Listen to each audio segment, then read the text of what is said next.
Shalom Bapak Ibu semuanya. Selamat pagi, Tuhan memberkati kita pagi hari ini. Amin. Kita bangkit berdiri yuk. Kita siapkan hati kita untuk kita beribadah kepada Tuhan Allah yang sudah memberikan kehidupan, kekuatan bagi setiap kita pagi hari ini. Terima kasih Tuhan, terima kasih Bapak. Kami sungguh mengucap syukur untuk hari ini Tuhan. Sungguh terlalu banyak Tuhan hal-hal yang baru, hal-hal yang luar biasa yang Tuhan nyatakan dalam hidup kami. Saat kami membuka mata kami dari tadi pagi, kami sungguh melihat Tuhan adalah Allah yang setia, Allah yang besar, Allah yang ajaib dalam hidup kami. Kami percaya Tuhan Kau bertata di atas puji-pujian gerejamu dimanapun gereja Tuhan beribadah saat ini, atau lebih lagi di tempat ini Tuhan. Kami merindukan Engkau Tuhan. Kami merindukan kuasa-Mu bekerja atas kami Tuhan, atas umat-Mu di tempat ini Tuhan. Kau yang memberikan kami kegairahan, Kau yang memberikan kami hati yang rindu untuk menyembah-Mu Tuhan, memuji Raja di atas segala raja. Terima kasih Tuhan, terima kasih Tuhan. Kami serahkan Tuhan seluruh ibadah ini ke dalam tangan-Mu. Kau yang mengambil alih ya Allah Roh Kudus, Kau yang berdaulat ya Allah Roh Kudus, supaya kami terkoneksi dengan surga-Mu, terkoneksi dengan kerajaan-Mu, sehingga apa yang terjadi di surga terjadi atas tempat ini Tuhan. Sebab kami tahu Tuhan, kehadiran-Mu mengubah segalanya dalam hidup kami. Terima kasih Tuhan, terima kasih. Kami siap mengalami berkat-berkat-Mu. Kami siap mengalami yang ilahi yang datang dari surga, sampai kami mengalami kepenuhan di dalam Engkau Tuhan. Terima kasih Tuhan, terima kasih Tuhan. Hanya di dalam nama Tuhan Yesus Kristus kami berdoa dan kami mengucap syukur. Sama-sama kita katakan amin. Siapa yang percaya di sini bahwa Tuhan itu sudah memberikan kuasa bagi kita? Tapi kita kadang sering tidak menyadari bahwa kuasa itu ada dan tinggal di dalam hidup kita. Tapi kita sering tidak mempergunakan itu karena kita tidak terkoneksi dengan Roh Kudus. Padahal Roh Kudus sudah bilang, ketika kamu tidak punya kekuatan, ketika kamu bimbang, ketika kamu dalam kegelapan, kekelaman sekalipun, ada Tuhan yang pasti menolong ketika kita minta tolong. Tuhan itu setia, Dia tidak pernah mengingkari janjinya. Terima kasih. Tuhan selalu baik bagi setiap kita. Kita naikkan pujian ini untuk mengingatkan dan kita membangkitkan kembali kuasa Tuhan dalam hidup kita. Terima kasih Tuhan, terima kasih buat kuasa-Mu yang bekerja dalam hidup kami. Sungguh kami bersyukur Engkau punya Allah yang dahsyat seperti Engkau Tuhan. Terima kasih Tuhan. Katakan Aku diberi kuasa.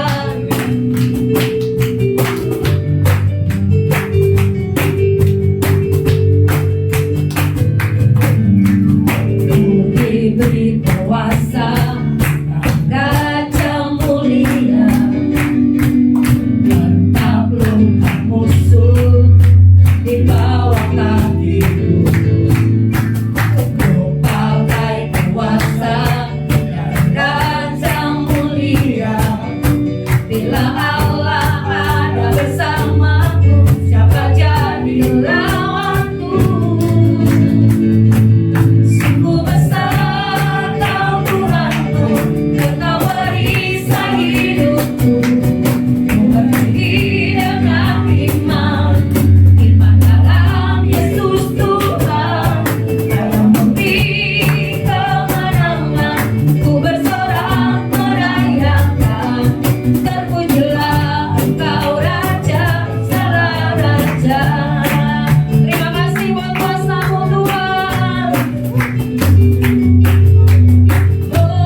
boleh, yang mau duduk boleh.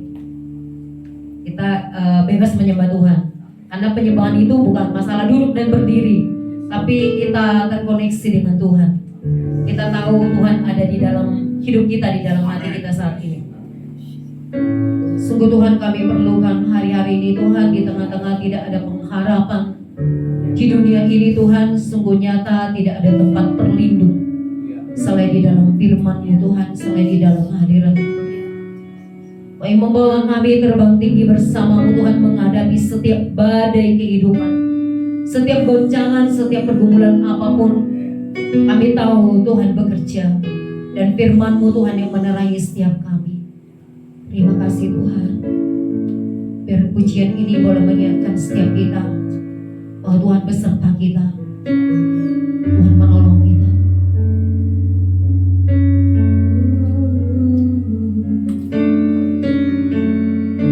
Sungguh kami perlu Kau Tuhan.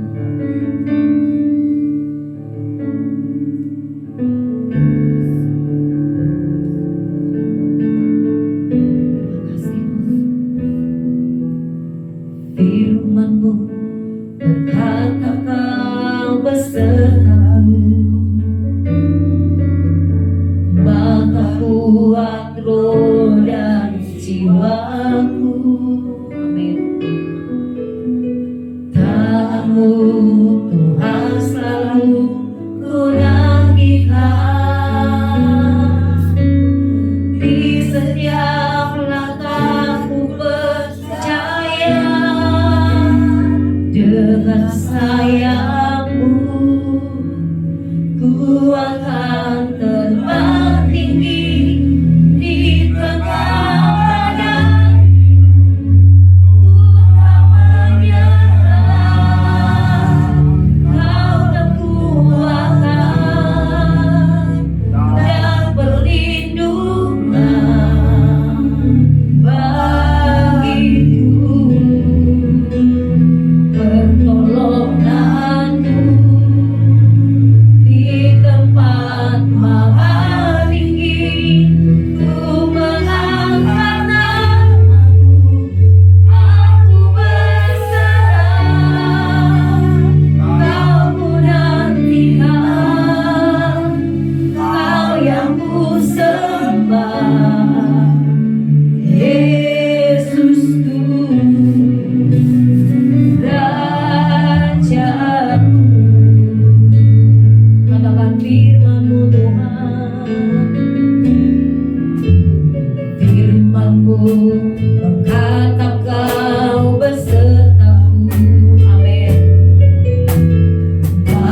akan terbang tinggi di tengah badai hidup. Ku tak menyerah, Kau kekuatan dan perlindungan bagiku. Pertolonganku di tempat maha tinggi. Ku mengangkat tanganku, aku berserah. Kau nantikan, Kau yang ku sembah. Yesus Tuhan Rajaku, oh sayangku. Ku akan terbang tinggi di tengah badai hidup. Ku tak menyerah, Kau kekuatan dan perlindungan bagiku. Pertolonganku di tempat maha tinggi. Ku mengangkat tanganku, aku berserah. Aku nantikan, Kau yang ku sembah. Yesus Tuhan Rajaku. Mari nyatakan kerinduan kita kepada Tuhan.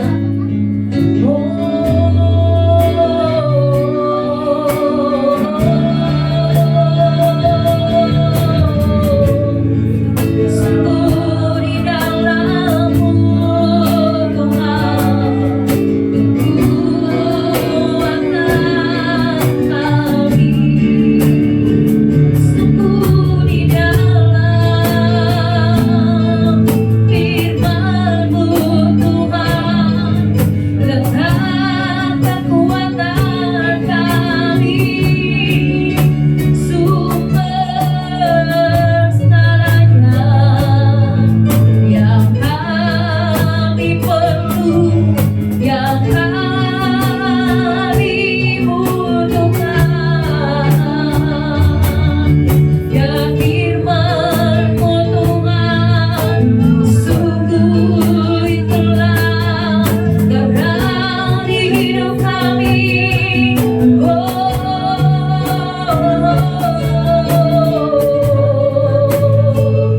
Roh Kudus-Mu Tuhan, Roh Kudus-Mu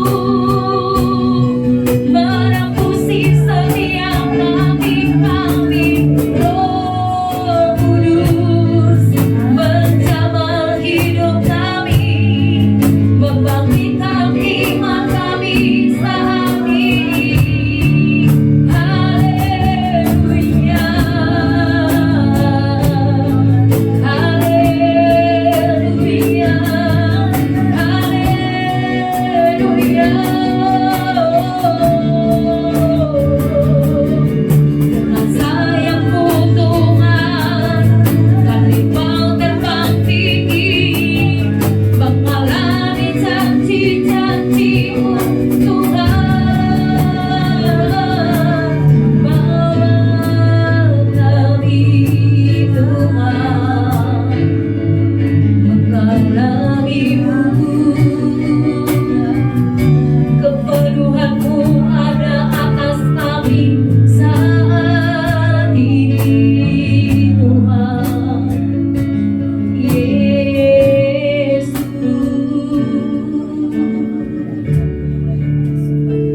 dan hanya Kau yang kami tinggikan Tuhan.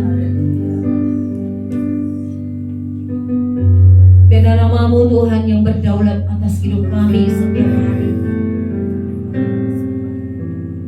Darah-Mu yang sudah melayakan kami Tuhan.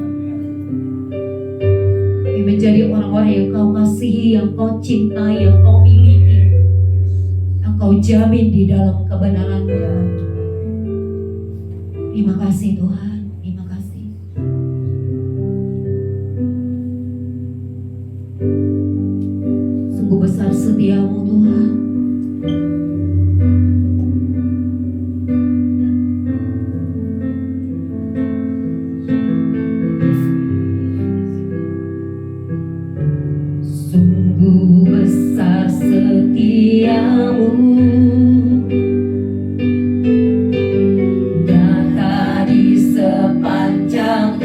hidupku, caramu telah rayakan kehidupanku. Katakan tiada kata,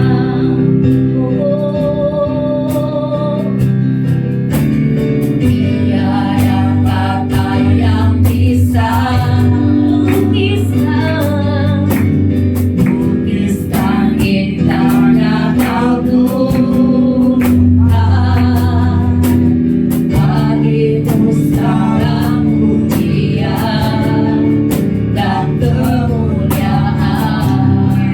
Kami tinggikan Engkau, ku tinggikan Engkau Tuhan, melebihi segalanya, lebih dalam ku menyembah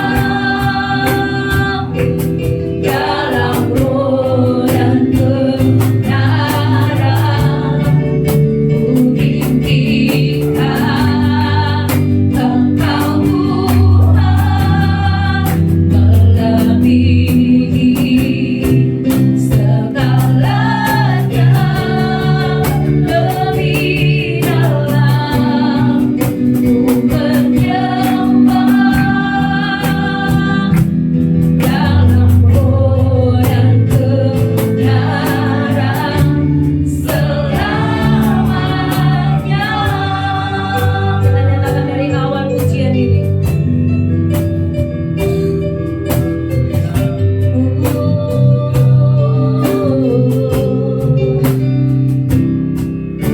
Sungguh besar setiamu, terima kasih.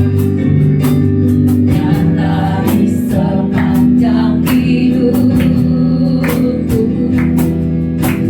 caramu telah rayakan kehidupanku. Tiada kata, tiada kata yang bisa, Tuhan, lukiskan indahnya kau Tuhan. Bagimu segala pujian dan kemuliaan. Mari tinggikan Tuhan Yesus, ku tinggikan Engkau Tuhan, melebihi segalanya, lebih dalam ku menyembah dalam roh dan kebenaran. Ku tinggikan Engkau Tuhan, melebihi segalanya, lebih dalam ku menyembah dalam roh dan kebenaran selamanya. Terlalu banyak di dalam hidup kita rencana, cita-cita, masa depan. Mungkin kita mengejar sesuatu dalam hidup kita, tapi kadang itu terlebih tinggi dari Tuhan. Mari biar melalui pujian ini kita menyadari bahwa semuanya itu bisa terjadi ketika kita meninggikan Tuhan. Manusia hanya bisa berencana dan bereka-reka dalam hidup setiap kita, tapi semua keputusan ada di dalam Tuhan, sebab Dia yang berdaulat. Dia menciptakan kita, Dia yang memutuskan segala sesuatu dalam hidup kita. Untuk itu kami nyatakan Tuhan di hadapan-Mu, kami tinggikan Engkau Tuhan lebih dari segalanya yang kami rindukan, yang kami cita-citakan, yang kami perlukan Tuhan, yang kami butuhkan sekalipun Tuhan. Biar Engkau Tuhan menjadi Tuhan dan Raja kami. Biar kita nyatakan pujian ini kami tinggi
tinggikan Engkau Tuhan, melebihi kami sembah Engkau Tuhan segalanya. Hanya Engkau yang layak kami sembah.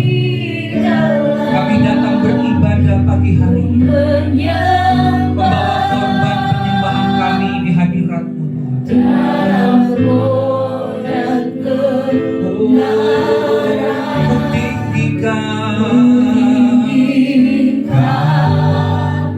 Engkau Tuhan, melebihi segala-galanya, lebih dalam. Amin. Menyembah dalam.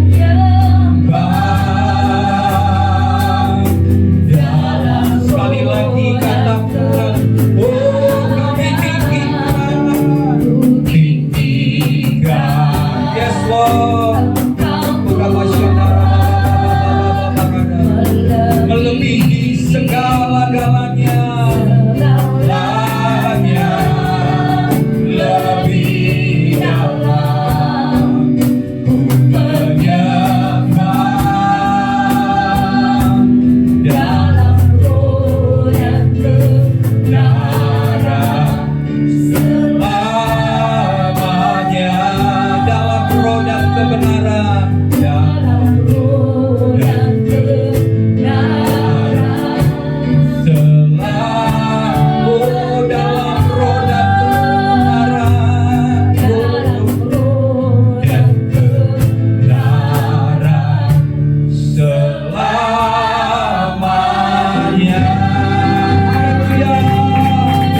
Haleluya, haleluya. Terima kasih Tuhan, Engkau yang layak kami tinggikan. Hidup kami adalah penyembahan kepada Tuhan. Kami datang beribadah minggu pagi hari ini bukan sekedar rutinitas, bukan sekedar ibadah biasa, tapi kami mau menghormati Tuhan, kami mau menyembah Tuhan, kami mau meninggikan nama-Mu Tuhan.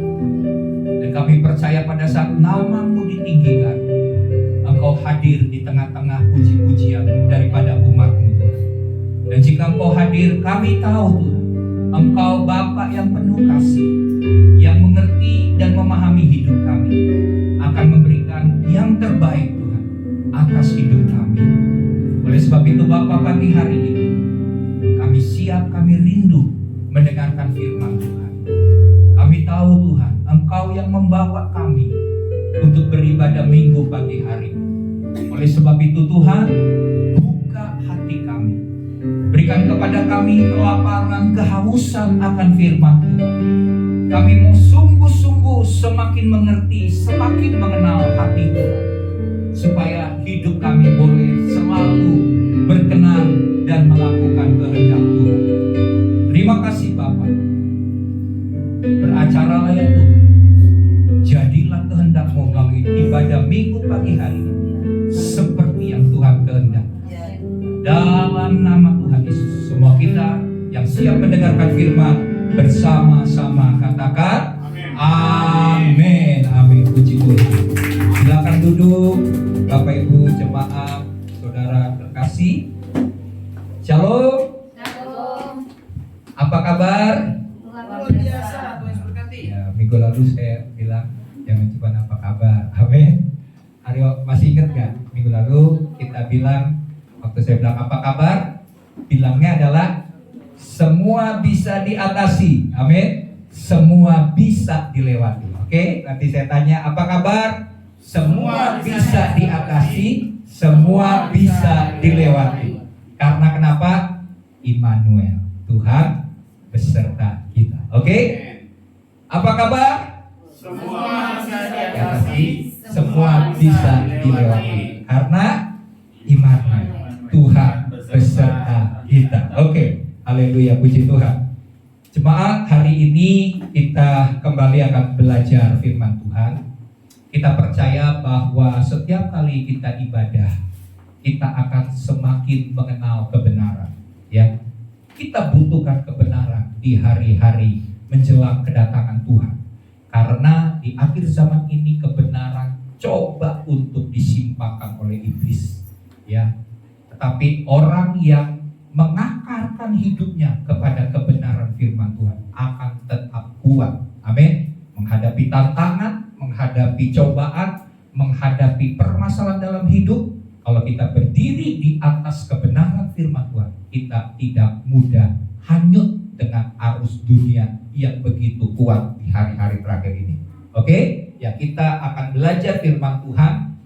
Temanya adalah Yesus Kristus Tuhan kita. Ya, kita akan baca dalam firman Tuhan dalam Kolose pasal yang pertama ayat 15 sampai dengan ayat yang ke-23.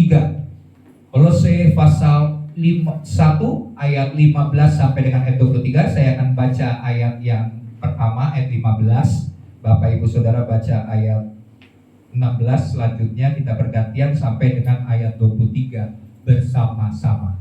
Oke ya. Judul perikopnya adalah keutamaan Kristus. Ayat 15. Ia adalah gambar Allah yang tidak kelihatan, yang sulung lebih utama dari segala yang diciptakan. Ayat 16. Karena di dalam Dia telah diciptakan segala sesuatu yang ada di surga dan yang ada di bumi, yang kelihatan dan yang tidak kelihatan, baik singgasana maupun kerajaan, baik pemerintah maupun penguasa.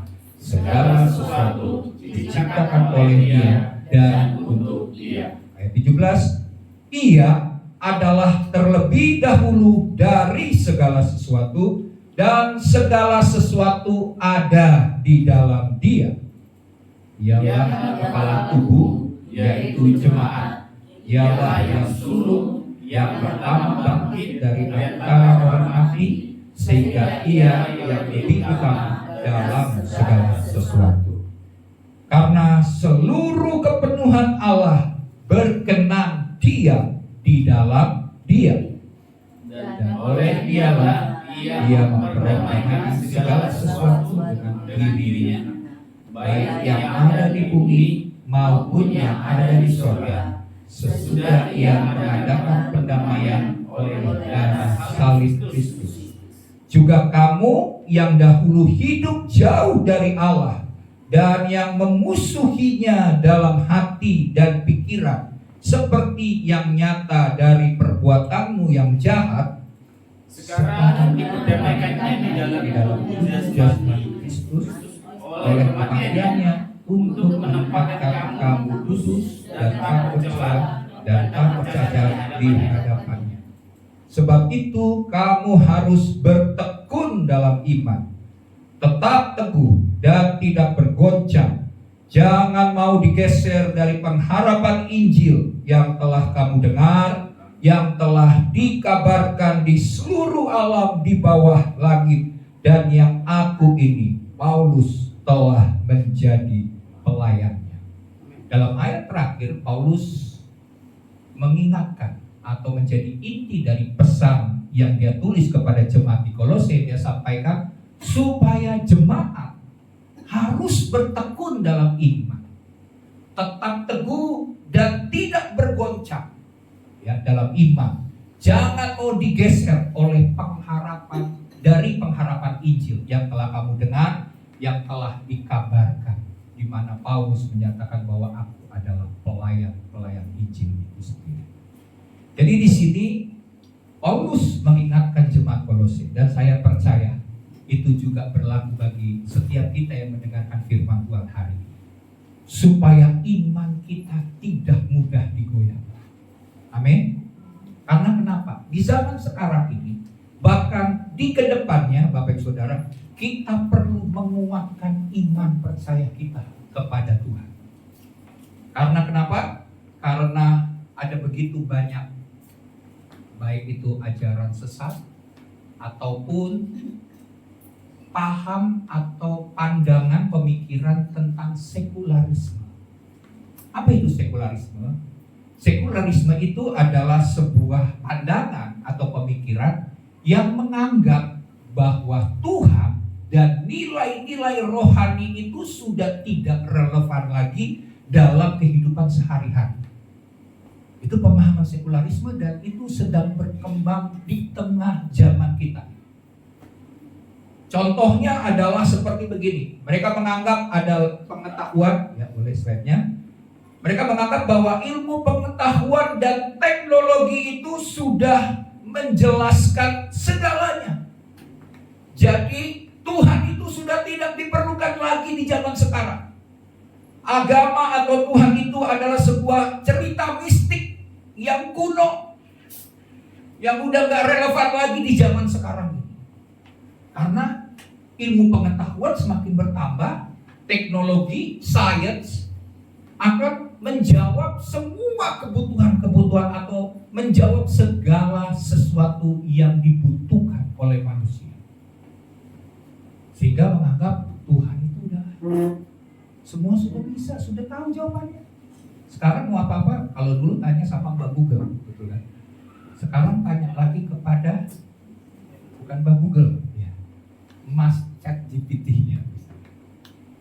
Semua lewat AI kita bisa tanya dan semua pasti dijawab.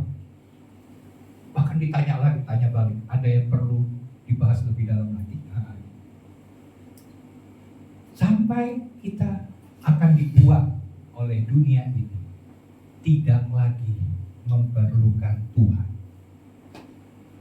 Yang bisa kita lihat juga di tengah zaman sekarang ini dikatakan bahwa tidak ada kebenaran yang mutlak. Saya ulangi, tidak ada kebenaran yang mutlak, tetapi orang boleh menentukan moralnya sendiri-sendiri. Yang penting tidak merugikan orang lain. Nah ini pemahaman sekularisme. Terserah, saya mau hidup bagaimana. Saya punya moral saya sendiri yang menurut saya baik. Yang penting hidup saya tidak membuat rugi orang lain. Saya mau melakukan yang menurut saya senang dan puas. Saya akan lakukan. Ya. Jadi kebenaran itu hanya subjektif. Bahkan yang tadinya orang lain berkata bahwa itu sebuah hal yang benar, ya, seseorang menganggap bahwa itu adalah hal yang benar, orang lain bisa menganggap bahwa itu hal yang salah. Itulah kebenaran itu udah nggak mutlak di zaman sekarang. Ya, contohnya misalnya nanti ke depan bisa jadi di LGBT udah jelas ya, mereka sudah bilang bahwa itu kan masalah kelainan, jadi harus diterima di tengah masyarakat. Perzinahan, bahkan perilaku beberapa perilaku menyimpang akan diterima di masyarakat luas. Ini yang akan terjadi di masa yang akan datang. Ya. Nah, jadi di mana kita mempersiapkan? Terus contohnya lagi, tujuan hidup manusia sekarang ini adalah mencari kebahagiaan dunia.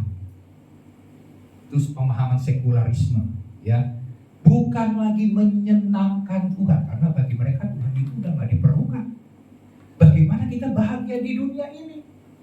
Makanya orang mengejar yang disebut dengan kesuksesan, ketenaran, kekayaan, ya, kenikmatan duniawi. Itu yang paling utama, itu yang paling penting daripada hubungan dengan Tuhan. Ini terutama generasi Z, ya. Kalau orang-orang tua mungkin imannya sudah mengakar, mungkin. Tapi anak-anak muda generasi Z, ke depan tantanganmu jauh lebih besar, jauh lebih berat. Karena anak-anak muda zaman sekarang ini kan semangatnya luar biasa ya. Generasi Z zaman sekarang ini pintar-pintar. Tapi mereka ini hanya kurang dalam spiritualitas. Kerohanian mereka kurang, bahkan rendah. Ya memang kerohanian itu kan bertumbuh ya. Ada proses, nggak cepat langsung instan. Tapi biarlah di masa muda kita sungguh-sungguh cari Tuhan. Kita sungguh-sungguh mengenal Tuhan. Kalau enggak, kebenaran-kebenaran dari dunia akan menggeser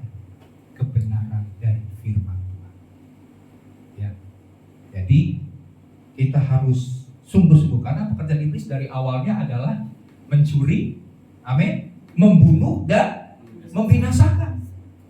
Yang dicuri apa dulu?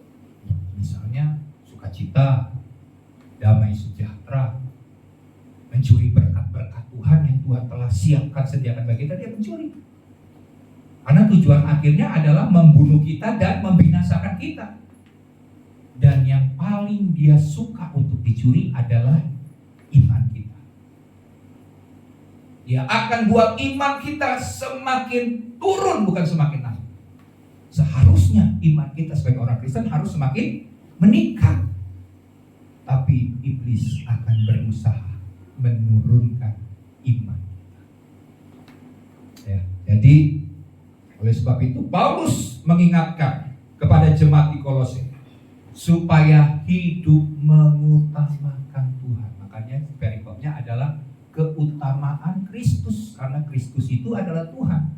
Kita harus mengutamakan Tuhan dalam hidup kita, ya, supaya kita menyadari bagaimana kita mengutamakan Tuhan itu. Kita belajar mengenal Tuhan itu. Tuhan itu menyatakan diri melalui Kristus yang datang ke dalam dunia. Amin. Kristus adalah gambaran yang tepat dari Allah yang tidak kelihatan. Jadi kalau kita mau bilang kita mau cari Tuhan, kita mau mengenal Tuhan, lihatlah Kristus. Karena Kristus menyatakan gambaran Allah yang sesungguhnya. Kamu akan kenal Allahmu jika kamu melihat Kristus. Karena Yesus berkata, aku dan Bapa adalah satu. Ya, jangan kita kebawa dengan arus dunia. Karena Kristus mencerminkan sifat-sifat Allah. Dan kita penting untuk memahami akan Kristus, akan ketuhanan daripada Kristus. Ya, jadi jemaat nanti ke depan kalau ada pengajaran yang menggeser mulai pelan-pelan, yang akan membuat kita tidak lagi mempercayai bahwa Kristus Yesus adalah Tuhan, hati-hati. Kita harus mengakar kuat bahwa Yesus Kristus adalah Tuhan.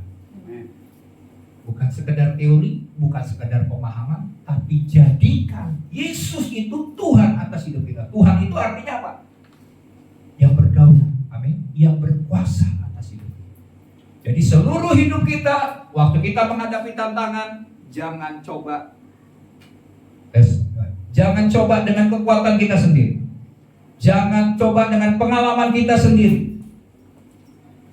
Tetapi kita harus menjadikan Tuhan yang berkuasa atas hidup kita. Rencana kita sebenarnya nih, saya mau sharing sedikit. Sebenarnya kita ini hidup bukan untuk melaksanakan visi kita sendiri. Ya. Hidup kita ini sebenarnya bukan untuk mencapai visi kita, ambisi kita, bukan. Kita harus menggenapi visi Tuhan atas hidup kita, kehendak Tuhan atas hidup kita, rencana Tuhan atas hidup kita. Makanya dalam segala keputusan-keputusan penting dalam hidup kita, kita harus berdoa, melibatkan Tuhan. Tuhan, Engkau kehendaki saya bagaimana? Dalam misalnya pindah pekerjaan, dalam misalnya pindah keluar kota, ya, tempat tinggal, dalam segala hal kita berdoa sama Tuhan. Tuhan, kehendakmu bagaimana? Ya, waktu kita melakukan kehendak Tuhan, kita sedang berada dalam jalannya Tuhan. Itu lebih mudah. Walaupun tidak menjamin jalan Tuhan itu lurus seperti tol, pasti ada tantangan-tantangannya. Tetapi kalau kita berjalan di jalur yang berbeda, bayar harganya sangat mahal. Karena kita pasti akan dibawa oleh Tuhan kembali kepada jalannya. Berarti mengulang lagi. Padahal tadinya udah setengah jalan, tapi karena kita di setengah jalan kita ke jalan yang berbeda dengan kehendak Tuhan, butuh waktu. Kita mungkin bisa 1 tahun, 5 tahun, 10 tahun menyimpang. Berarti 5 tahun, 10 tahun itu adalah harga yang kita harus bayar. Dan untuk kembali ke titik di mana kita sudah setengah jalan itu juga prosesnya nggak mudah. Ya, jadi betapa pentingnya kita memahami tentang hal-hal itu. Nah, jadi di sini jemaat kita belajar dulu deh tentang Yesus Kristus adalah Tuhan kita. Ya, dalam pembacaan kita di sini kita lihat bahwa praeksistensi Kristus itu atau keberadaan Kristus sebelum berinkarnasi. Apa itu berinkarnasi? Inkarnasi berarti bahwa Tuhan itu mau datang ke dalam dunia mengambil rupa menjadi manusia. Ya, dia datang untuk tujuannya menyelamatkan dunia dari dosa. Itu Tuhan yang jadi manusia. Tapi hanya Tuhan dengan tujuan menyelamatkan, makanya dia berinkarnasi. Tapi orang Kristen tidak ada yang berinkarnasi. Paham? Maksudnya begini. Jangan kita berpikir ini pemahaman agama lain, bukan kekristenan. Agama lain mengatakan bahwa kita ini bisa jadi adalah seseorang yang pernah hidup di abad yang ke-15 misalnya, atau di abad yang ke-1. Waktu itu dulu saya misalnya orang miskin. Sekarang diberi kesempatan lagi untuk hidup di zaman sekarang, hidupnya seperti sekarang. Nah, enggak. Kekristenan tidak mengatakan bahwa kita ini adalah berinkarnasi. Enggak. Ya, istilahnya inkarnasi ya. Kalau zaman orang agama lain mengatakan ya kalau nggak salah inkarnasi. Reinkarnasi. Enggak. Tapi Yesus Allah mau datang ke dalam dunia supaya dia dapat menebus. Dia harus mati di atas kayu salib supaya dosa-dosa kita diampuni, ya, kita diselamatkan. Ya. Jadi di situ kita jelas bahwa Tuhan mau supaya melalui inkarnasi Yesus kita akan melihat bahwa keberadaan Tuhan, slide-nya, keberadaan Tuhan itu sebelum keberadaan Kristus sebelum berinkarnasi, dia itu adalah turut menciptakan. Ya. Berarti kalau dia turut menciptakan di sini berarti Yesus telah ada sebelum menyatakan diri sebagai manusia. Jadi bukan berarti Yesus ada setelah dia jadi manusia, enggak. Dia adalah Allah, dia adalah Tuhan yang menciptakan. Ya, sebelum dia jadi sebagai manusia, dia sudah menyatakan dirinya karena dia itu kekal dan berada di luar waktu. Dia tidak dikuasai oleh waktu karena dia adalah Alfa dan Omega, yang awal dan yang akhir. Jadi dia menciptakan. Terus inkarnasi Kristus berarti bukan sekedar lahir, tapi aktif mengambil rupa manusia. Yohanes 1 ayat 14. Coba kita lihat ayatnya sebentar ya, Yohanes 1 ayat 14. Firman itu telah menjadi manusia dan diam di antara kita, dan kita telah melihat kemuliaannya, yaitu kemuliaan yang diberikan kepadanya sebagai anak tunggal Bapa, penuh kasih karunia dan kebenaran. Jadi di sini ia menyatakan dirinya agar bisa dikenal oleh manusia berdosa. Dia mengambil rupa menjadi manusia. Nah, jadi gini. Pada waktu manusia jatuh di dalam dosa, yaitu Adam dan Hawa di Taman Eden, Tuhan itu karena kasih-Nya yang besar, Dia telah merencanakan untuk menyelamatkan manusia. Sehingga Dia datang menjadi manusia untuk menebus dosa-dosa setiap kita. Dan Dia menyatakan diri kepada manusia. Amin. Allah mau menyatakan diri. Jadi kalau tadi seperti saya katakan, kalau kita mau mencari Tuhan, Tuhan itu mau menyatakan dirinya supaya dikenal oleh setiap manusia berdosa. Jadi Allah bertanggung jawab. Waktu manusia jatuh ke dalam dosa, Dia bertanggung jawab. Dia punya rencana yang besar untuk menyelamatkan manusia. Dan Dia menyatakan diri. Dia memperkenalkan diri kepada setiap orang berdosa. Nah, sekarang kita akan lihat siapakah Kristus bagi orang percaya sesuai dengan nats yang kita baca tadi. Nah, kita baca tadi Nah, yang pertama adalah poin yang pertama slide-nya. Yang pertama adalah Kristus adalah penyataan Allah. Di dalam ayat yang ke-15, saya akan baca ayatnya, firman Tuhan berkata begini.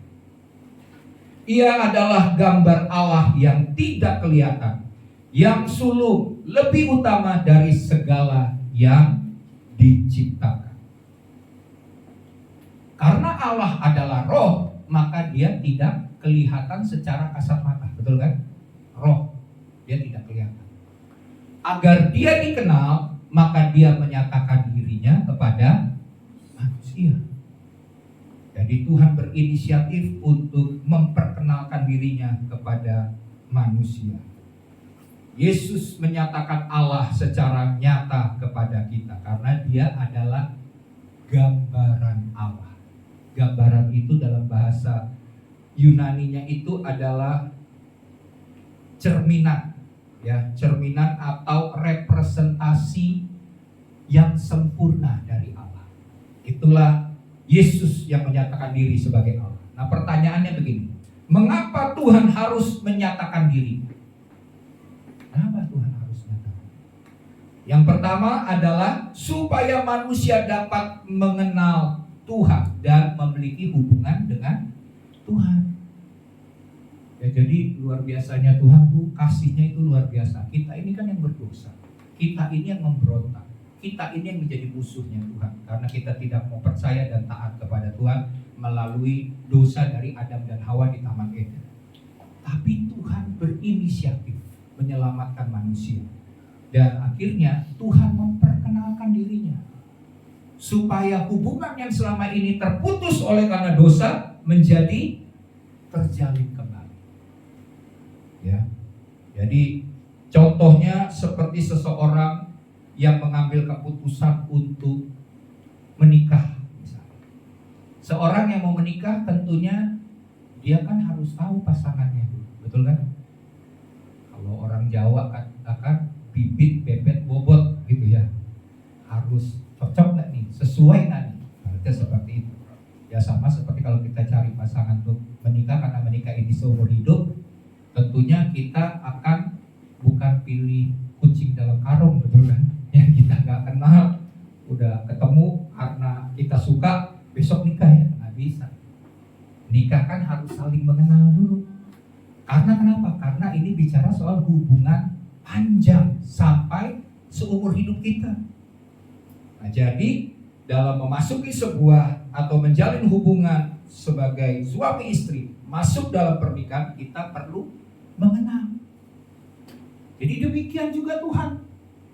Tuhan mau supaya manusia yang tadinya terpisah, udah gak bisa kenal Tuhan, Tuhan datang menyatakan dirinya supaya manusia berdosa tahu bahwa Tuhan adalah Tuhan yang benar itu adalah Yesus, ya, yang datang memperkenalkan dirinya, sehingga kita punya hubungan yang dekat dengan Tuhan.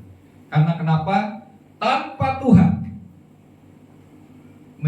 Tuhan menyatakan dirinya kepada manusia, maka manusia tidak akan pernah mengenal Tuhan. Karena dosa itu memisahkan manusia, tidak bisa kenal Tuhan. Berarti Tuhan harus memperkenalkan dirinya kepada manusia supaya manusia bisa mengenal Tuhan. Terus yang kedua, mengapa Tuhan harus menyatakan dirinya? Agar manusia tidak menyembah Allah yang salah. Amin. Manusia menyembah Allah yang salah. Kalau Tuhan tidak menyatakan dirinya, ada begitu banyak manusia menyembah pohon, menyembah gunung, matahari, karena matahari kan sumber kehidupan. Jadi disembah. Jadi sasaran penyembahannya salah. Mereka menganggap bahwa benda-benda, barang-barang atau alam itu adalah Tuhan. Bahkan nanti misalnya ada seseorang yang menyatakan saya ini adalah nabi, menyatakan bahwa ada Allah yang lain daripada yang kita kenal selama ini. Kita gak kenal kalau kita tidak mengenal Tuhan yang benar. Dan Tuhan menyatakan diri supaya manusia tidak menyembah Allah yang salah. Yesus datang ke dunia agar manusia tidak memiliki konsep yang salah tentang Allah. Ya, banyak kan orang menganggap Allah itu kayaknya nggak adil. Mana keadilan Allah?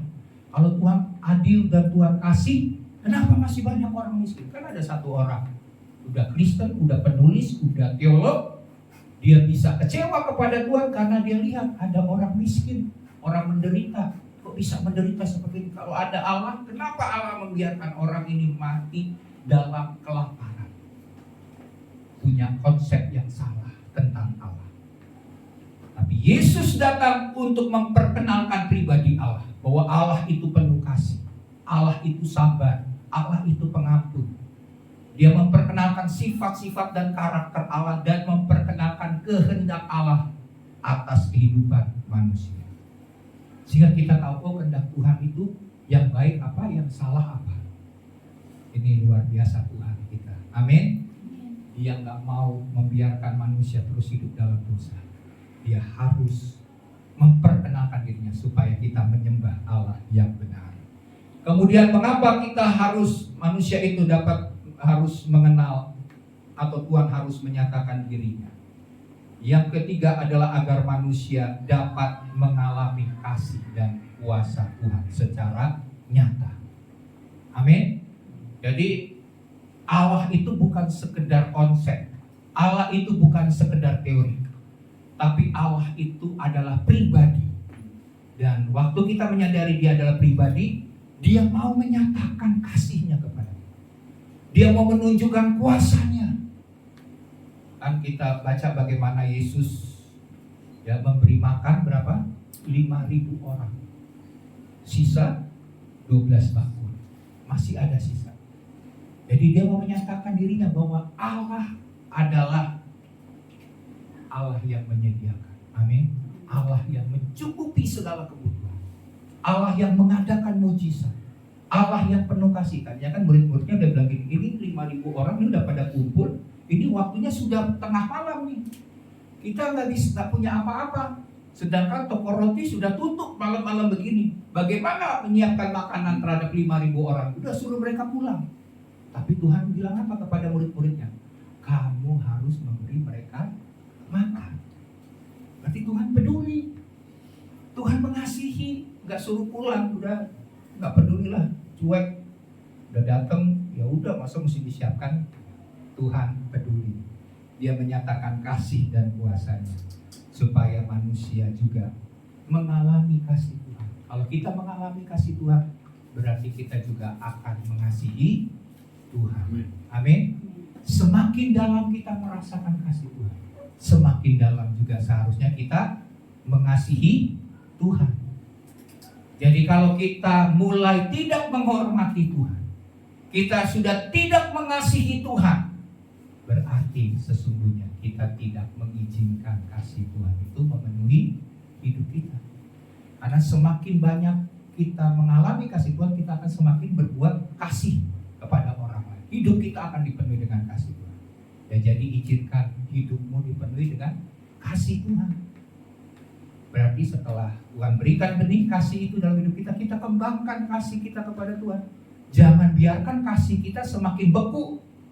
Karena di akhir zaman firman Tuhan katakan bahwa kasih sebagian orang pada akhir zaman ini akan menjadi apa? Firmannya menjadi dingin, beku. Ibadah hanya sekedar rutinitas, pelayanan bahkan bisa menjadi sebuah rutinitas.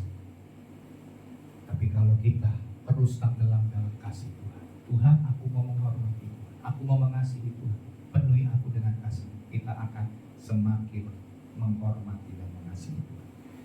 Ya, jadi tujuan utama dari penyataan diri Tuhan adalah untuk keselamatan manusia. Siapa yang melihat dan mengenal Kristus telah melihat dan mengenal Allah. Dalam Yohanes 14 ayat 9, mari kita lihat ayatnya ya. Yohanes 14 ayat 9 bisa ditampilkan. Kata Yesus kepadanya, telah sekian lama aku bersama-sama kamu, Filipus, namun engkau tidak mengenal aku. Barang siapa telah melihat aku, maksudnya melihat Yesus, dia telah melihat Bapa. Bagaimana engkau berkata, tunjukkanlah Bapa itu kepada kami. Yesus tegur Filipus, karena dia bilang, tunjukkan Bapa Allah itu kepada kami. Kata Yesus, kamu udah lihat kan? Aku selama ini, aku ini menyatakan pribadi Allah. Ya, jadi di sini tujuan Tuhan menyatakan dirinya adalah ujung-ujungnya adalah untuk keselamatan manusia. Manusia memerlukan jaminan keselamatan. Amin. Kita perlu jaminan keselamatan. Yohanes 14 ayat 6 berkata, Akulah jalan, kebenaran, dan hidup. Tidak ada seorang pun yang datang kepada Bapa kalau tidak melalui aku. Jadi Yesuslah jalan untuk mendapatkan keselamatan. Dialah jaminan bahwa setiap orang yang percaya kepada Yesus pasti akan diselamatkan. Sebab kalau tidak, manusia akan menempuh jalannya sendiri-sendiri dan jalannya adalah tersesat, tidak sampai kepada Tuhan sendiri. Akibat apa? Karena dosa yang membuat manusia tidak bisa berjumpa dengan Tuhan. Jadi di sini slide-nya, Kristus adalah gambaran Allah yang nyata sebagai firman yang menjadi manusia, anak tunggal Allah yang sempurna yang menyatakan Bapaknya. Mari kita lihat juga Yohanes 1 ayat 18. Yohanes 1 ayat 18, firman Tuhan berkata, ya, tidak seorang pun yang pernah melihat Allah, tetapi anak tunggal Allah yang ada di pangkuan Bapa, dialah yang menyatakan. Jadi kalau kita mencari kebenaran, kebenarannya dalam Alkitab. Berulang-ulang Tuhan menyatakan bahwa Allah, Tuhan itu, Kristus menyatakan pribadi Allah yang sempurna.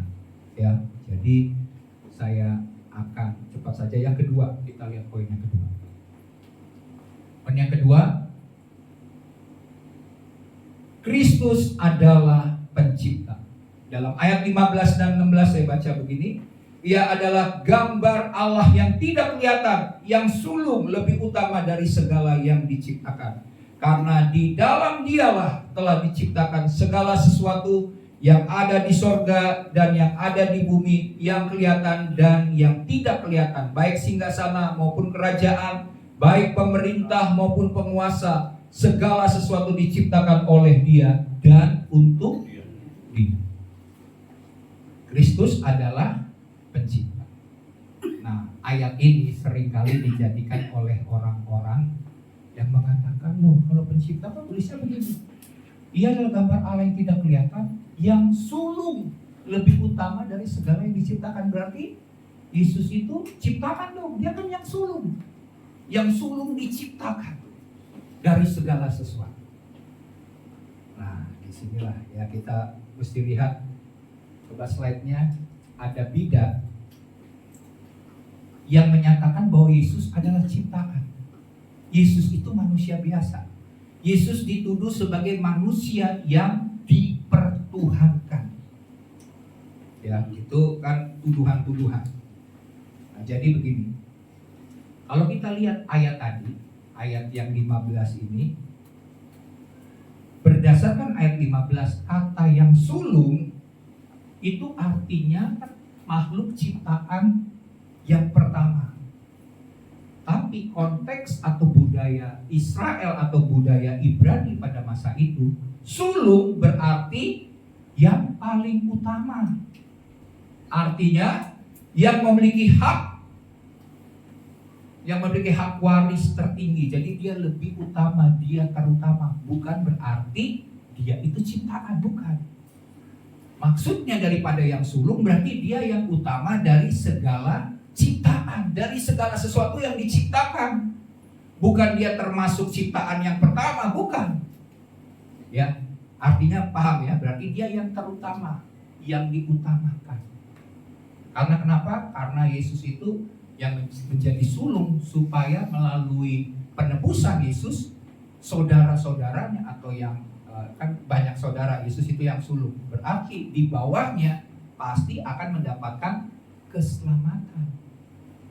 Jadi bukan berarti diciptakan, karena di dalam ayat 16 dengan jelas dikatakan begini, dalam ayat 16, karena di dalam Dialah, yaitu di dalam Kristus telah diciptakan segala sesuatu yang ada di sorga, yang ada di bumi, yang kelihatan, yang tidak kelihatan, dan segalanya diciptakan oleh Dia dan untuk Dia. Jadi nggak mungkin bahwa Dia itu ciptaan, bukan. Dialah pencipta, Dia yang utama, yang terutama, yang akan menebus sehingga manusia ditebus melalui pengorbanan Kristus di atas kayu salib.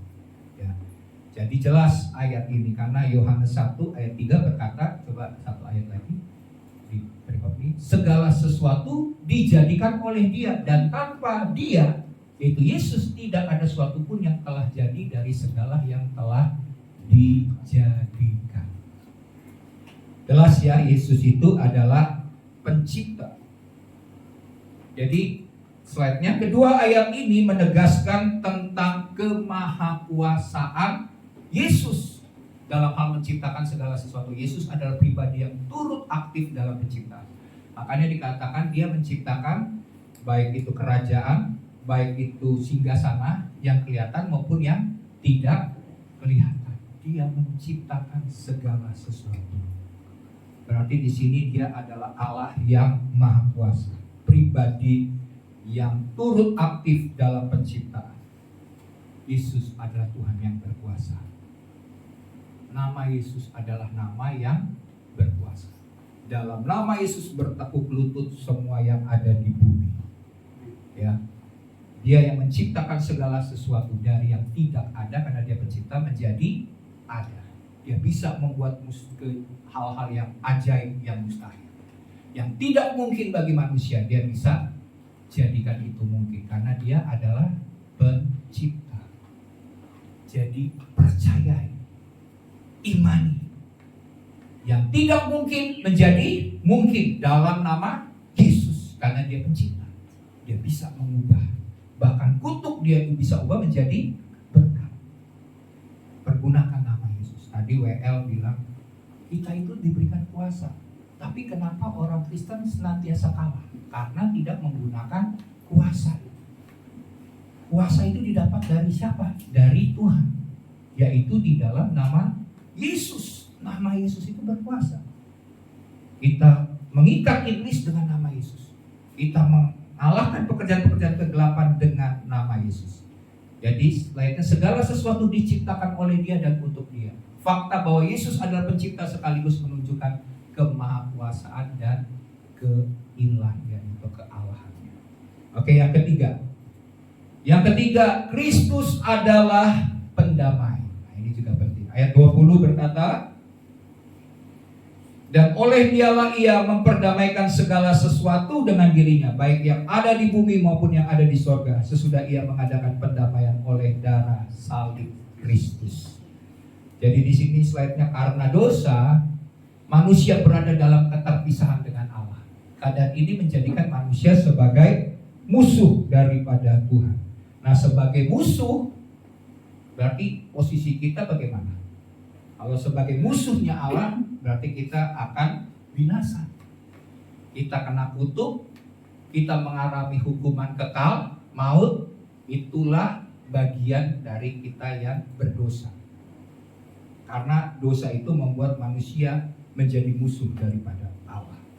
Tetapi Yesus datang untuk membebaskan manusia dari keterpisahan dengan Tuhan. Ya, Kristus menyelesaikan permusuhan ini dengan darah Yesus.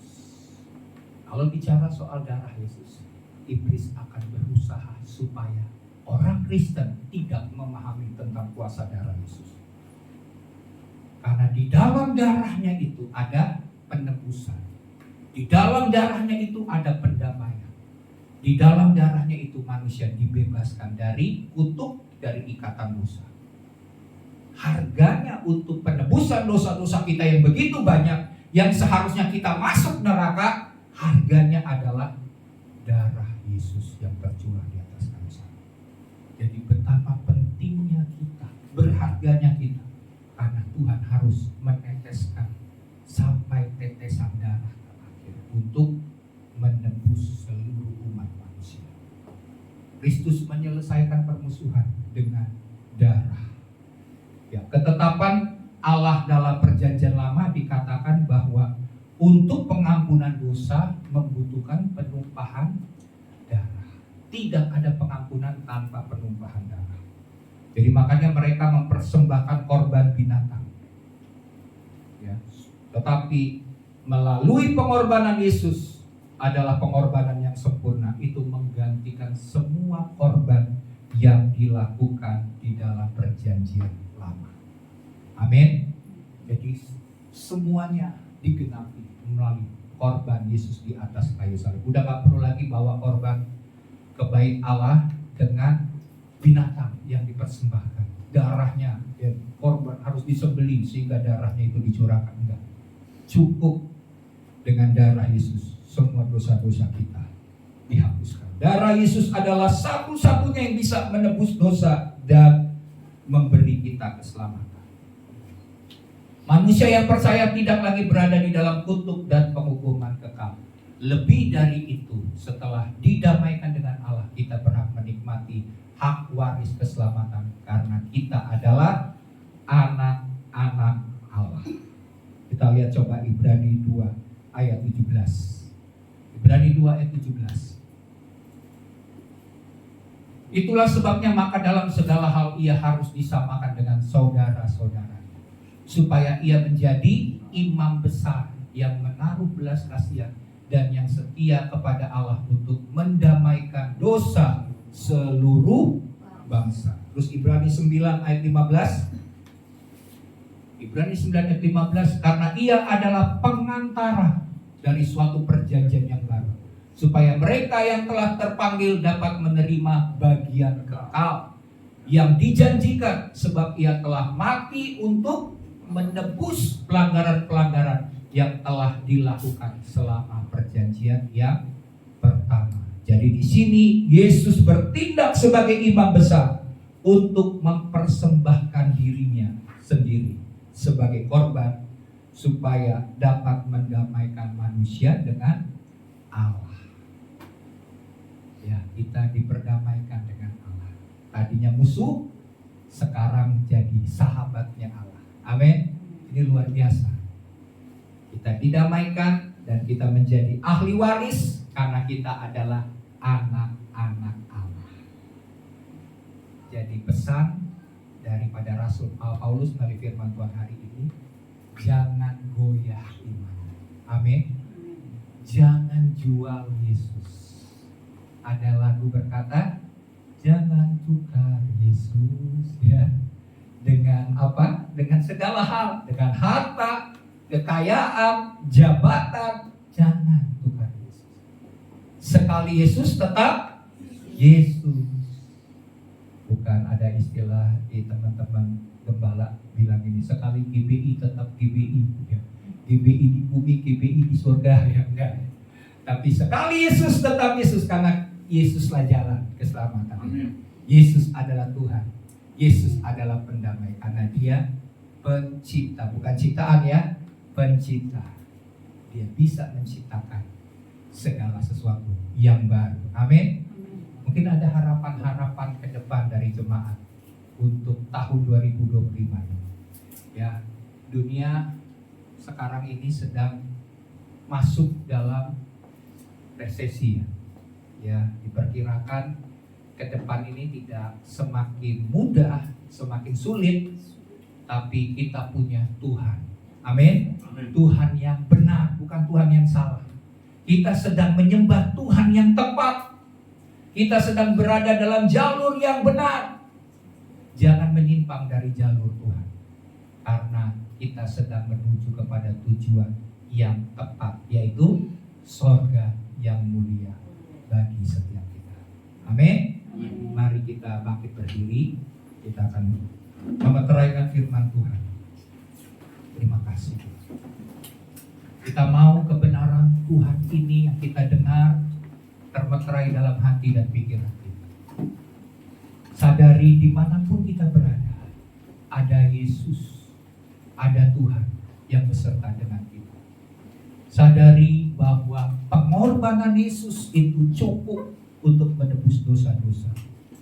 Pengorbanan Yesus itu menjadi pendamai bagi kita. Dan kalau kita sudah berdamai dengan Allah, segala janji-janji Tuhan, warisan-warisan rohani diberikan kepada kita sebagai anak-anak. Oleh sebab itu mari kita hargai pengorbanan Yesus. Kita mau nyanyikan lagu ini supaya kita menjadi seperti yang diinginkan Tuhan. Kita menjadi seperti yang dikehendaki Tuhan di sepanjang hidup kita. Kita mau menjauhi dosa, karena dosa di hadapan Tuhan membuat kita terpisah dan menjadi musuh daripada Tuhan. Haleluya Yesus. Mari kita nyanyikan lagu ini. Terima kasih Bapa. Bukan dengan barang fana Kau membayar dosa. Kau membayar dosaku. Amin Tuhan. Dengan darah yang mahal. Terima kasih Tuhan. Darah-Mu Tuhan. Darah yang kudus, darah yang suci menebus kami Tuhan. Bukan dengan emas perak, Engkau menebus dan membayar dosa-dosa. Karena kekayaan itu tidak berarti, tetapi dengan pengorbanan kasih-Nya. Amin Tuhan. Terima kasih Tuhan. Mari katakan, ku telah mati. Amin. Dan tinggalkan, yes, cara hidupku yang lama. Semuanya sia-sia dan tak berarti ya Tuhan. Kami mau ikut Engkau Tuhan. Hidup ini ku letakkan pada mesbah-Mu, ya Tuhan. Jadilah padaku seperti yang Kau ingini. Sebelum kita menyanyikan lagi lagu ini, mari kita introspeksi diri. Mari kita koreksi diri kita. Masih adakah perbuatan-perbuatan dosa? Masih adakah jalan-jalan kita menyimpang daripada jalan-jalan? Masih adakah keinginan-keinginan duniawi yang masih kita pegang erat dalam hidup kita?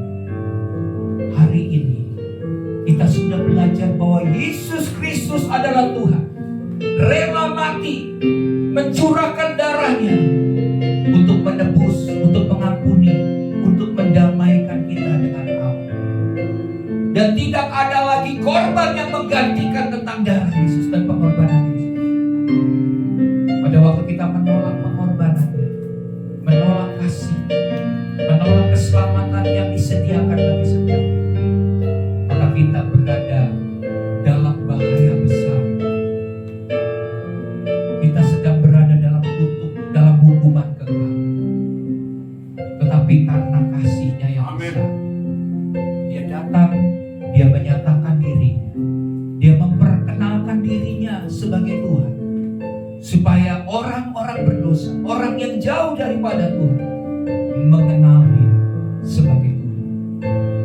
Oleh sebab itu, pagi hari ini kita kembali diingatkan, Yesus Kristus adalah Tuhan, Juru Selamat kita, penolong dan pembebas kita. Mari kita terus kuatkan iman percaya kita kepada Tuhan, supaya tantangan-tantangan ke depan yang kita akan alami begitu luar biasa untuk menggeser kebenaran-kebenaran firman Tuhan. Tetapi kita tidak pernah tergoyahkan dari pengharapan Injil bahwa di dalam Yesus ada keselamatan, ada harapan, ada masa depan, ada masa depan yang cerah yang Tuhan sediakan bagi setiap kita. Oleh sebab itu, mari kita kembali kepada jalan-jalan Tuhan. Kita mau nyatakan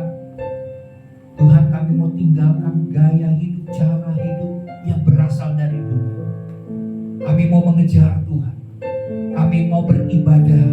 Kami mau menyembah Tuhan. Kami mau menghormati Tuhan dan mempermuliakan Tuhan dalam hidup kami. Karena Allah Tuhan atas hidup kami. Terima kasih Tuhan.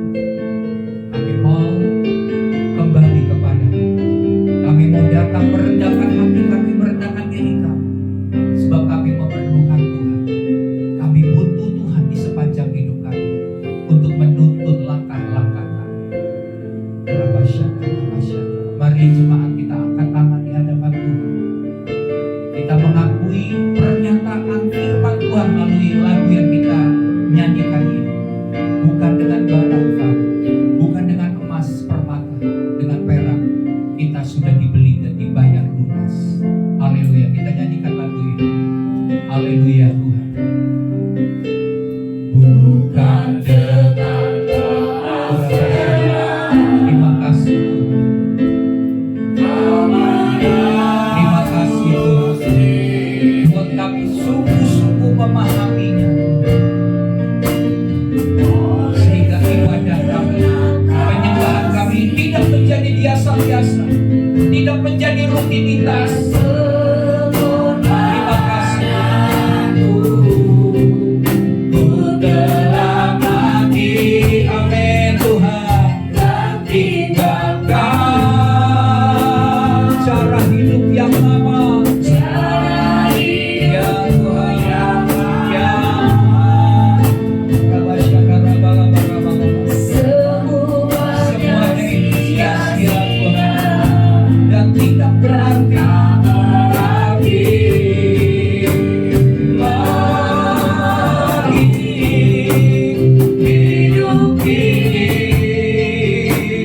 ku letakkan pada mesbah-Mu, ya Tuhan. Jadilah padaku seperti yang Kau ingini. Sekali lagi nyatakan kepada Tuhan, Tuhan, aku mau mati dengan keinginan daging kami, mati dan tidak, supaya kami hidup bagi Allah, hidup dalam kebenaran Tuhan. Hidupku yang lama semuanya sia-sia dan tak berarti lagi. Hidup ini, yes Lord. Terima kasih Tuhan. Kamu berkenan atas penyembahan kami Tuhan. Yes Lord. Terima kasih Tuhan. Terima kasih Tuhan.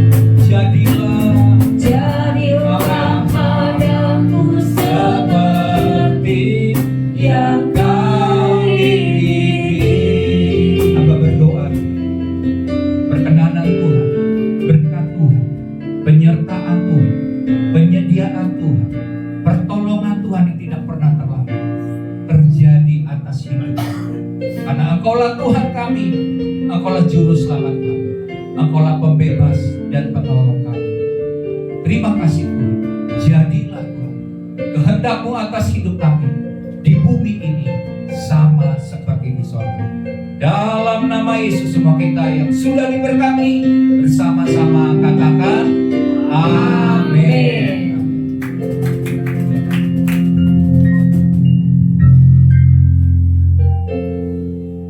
Kita sudah diberkati dengan firman Tuhan. Waktunya kita untuk memberi yang terbaik kepada Tuhan. Terima kasih Tuhan, terima kasih untuk firman-Mu yang sudah memberkati kami, yang sudah membuka pikiran yang baru dalam hidup kami, yang sudah membaharui cara pandang kami untuk hari-hari ke depan menghadapi guncangan apapun, sebab kami tahu Engkau Allah Immanuel beserta kami. Terima kasih Tuhan, sebentar kami akan memberikan persembahan. Biarlah kami boleh memberikan dengan hati yang bersyukur, dengan hati yang bersuka kepada-Mu. Terima kasih Tuhan, terima kasih. Hanya di dalam nama Tuhan Yesus Kristus kami berdoa dan kami mengucap syukur. Haleluya. Mari kita nyanyikan pujian ini sebab Engkau besar. Ku beri kemuliaan dan hormat, ku angkat suara pujian, ku agungkan nama-Mu. Ku beri kemuliaan dan hormat, ku angkat suara pujian, ku agungkan nama-Mu. Sebab Kau besar, perbuatan-Mu ajaib, tiada seperti Engkau, tiada seperti Engkau. Sebab Kau besar, perbuatan-Mu ajaib, tiada seperti Engkau, tiada seperti Engkau.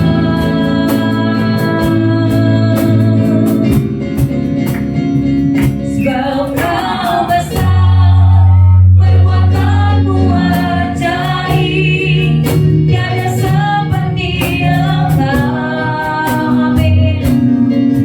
Tiada seperti Engkau. Sebab Kau besar, perbuatan-Mu ajaib, tiada seperti Engkau, tiada seperti Engkau. Katakan sebab Kau besar sambil bangkit kita berdiri saat ini. Perbuatan-Mu ajaib, tiada seperti Engkau,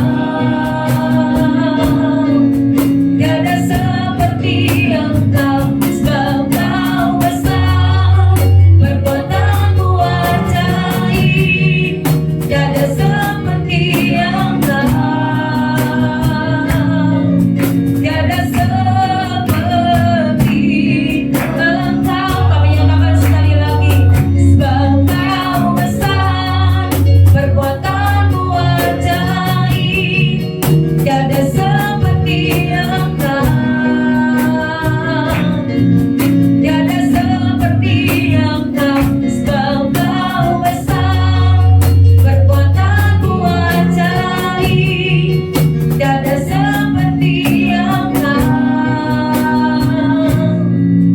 tiada seperti Engkau, tiada seperti, tiada seperti Engkau, sungguh tiada seperti-Mu, tiada seperti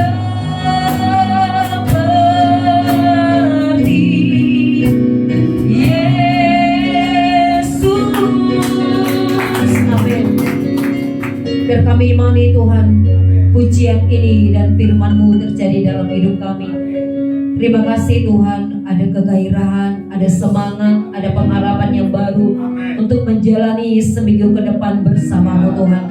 Biarlah firman-Mu itu termeterai di dalam hidup kami, bahkan roh kami Tuhan, boleh sepakat dengan firman-Mu Tuhan untuk Engkau menjadi yang terutama di dalam hidup kami Tuhan. Sebab Engkau berfirman Tuhan, tetapi carilah dahulu kerajaan Allah dan kebenarannya, maka semuanya itu akan ditambahkan kepadamu. Kami pegang Tuhan, dan ini menjadi pegangan kami setiap hari Tuhan. Terima kasih Kamu berkati Tuhan setiap umat-Mu yang ada di tempat ini Tuhan. Berkati pengembalaan di tempat ini, di GB Alpha dan Omega ini Tuhan. Kami percaya Tuhan, pengenalan akan Engkau Tuhan menjadi bagian setiap umat-Mu di tempat ini Tuhan.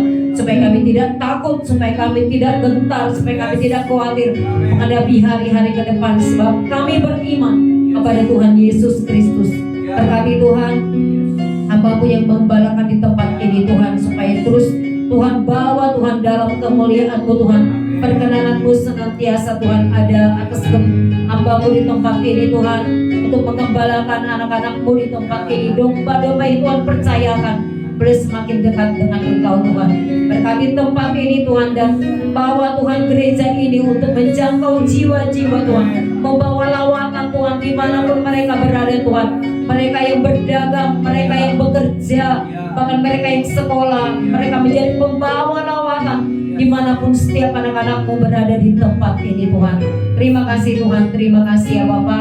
Terima kasih untuk pelayanan Tuhan percayakan bagi kami hari ini Tuhan, dan umatmu yang sudah datang. Kami percaya kami tidak akan pernah datang saat kami datang menyembah Tuhan, saat kami pulang ada berkat-berkat Tuhan yang tercurah bagi kami Tuhan. Terima kasih Tuhan, terima kasih.